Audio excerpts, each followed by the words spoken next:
Hey there, it's Wayne D. Thanks for watching on the website, WayneD.com. This is Ozzie Newsome, Hall of Fame tight end for the Cleveland Browns, now the semi-retired general manager for the Baltimore Ravens. So this is what we are presently working on. This is Ozzie's swing here on the left. And this is improving, but the pattern is still the same. So what happens in his swing now, Ozzie's got a replaced left hip. He's a big guy, huge shoulders, doesn't have much neck, long legs, and thus we're trying to figure out, what's the best type of setup posture for him. I tried to get his hands up a little higher, but he would push them way down, and what would happen is the club would stay a little more face down and way outside his hands. So having challenges in the upper trunk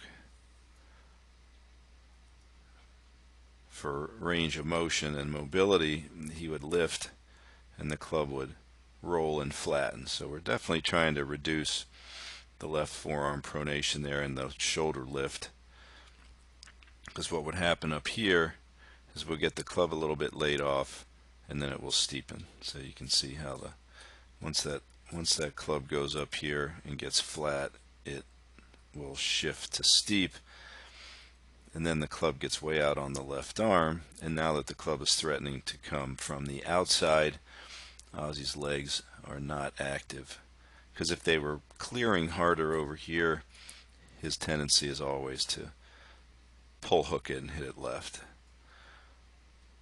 And another issue with Oz is his grip. He has a tendency to undo the right hand and then grab at the top. So the finger torquing is going this way, it's pushing the club over, and again it's going to get it steep, turn the face down, and then we get these blocks and pulls. Alright, so what I showed you here on the left, what we're trying to do, and we just keep looking at it because this is difficult, stubborn. I would put a tee in the ground about 1.5 feet behind the club head into the inside just a little bit, and try to get Oz to keep the club head a little bit lower. So I didn't have the tee on the ground here, but you can see he's getting better at not pushing the hands way down. I want him to, at address, get the left hand bent in a little bit more, a little stronger, and more extended left wrist. I want to get the toe a little more up here, and then what's really important is that we maintain this tilt in the shoulders and keep the club shaft coming up in between the arms.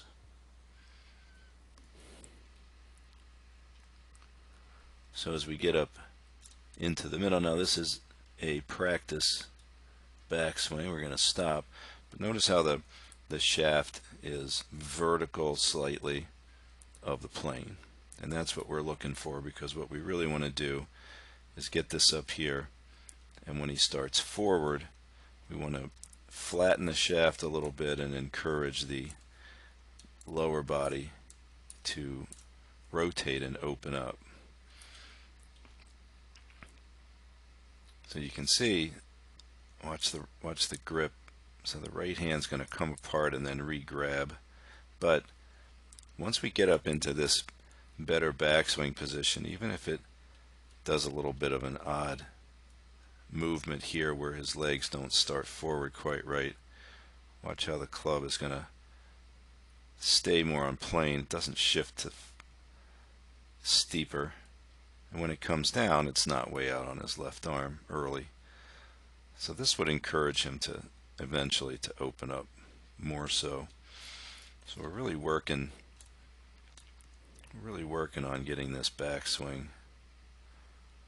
to feel in, a little more in and up.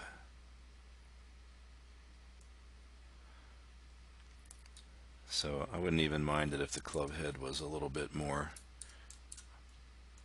over on his hands, as long as we stayed down with the left shoulder and got the club pointed a little bit more up. The feeling is going to be to almost cross the line. Of course, we've never seen Ozzy cross the line before, and it's reasonable to think that if he tries to, it won't actually do that. So if we look at his face-on view, this is where you'll see how quiet his legs get.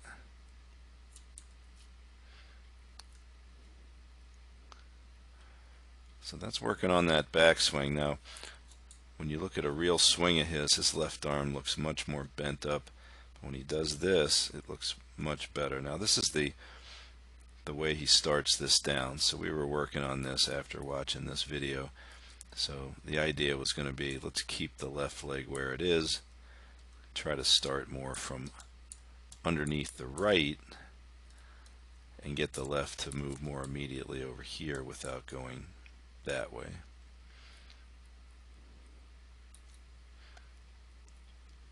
But as you'll see, the right leg really does not want to move. It's kind of locked into the ground. So we're working on trying to get the ankles to free up and roll. And again, when you have that, he's got that left hip replacement, it really is trying to tell. His brain is keeping him from opening up and putting pressure on that hip, and it can take it, but it's not getting there soon enough. So we keep working on that. So I set him up with a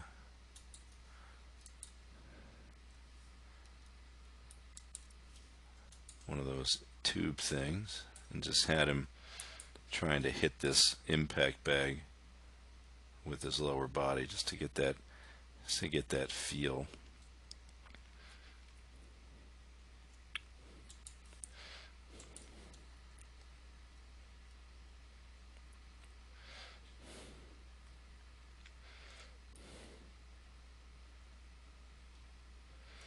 Right, so that's going to be a difference. And the thing is, if he doesn't have the club coming from far enough behind him, he is not going to be encouraged to do anything like this, because obviously it would just take the club more out to in. So there's no point in swinging left when your approach is steep and from a outside to in angle. So we got to get the club to come in from behind him, and that's why the downswing work in this case, while suggesting that the backswing might want to get better, it's really the backswing work that makes the downswing possible. But I always like to work in both, going back and then coming through, so that the puzzle is more complete, so to speak, in the mind. So when we try to connect the dots, there's a whole reason to get up where you want to, so you can get yourself motivated to do that. All right.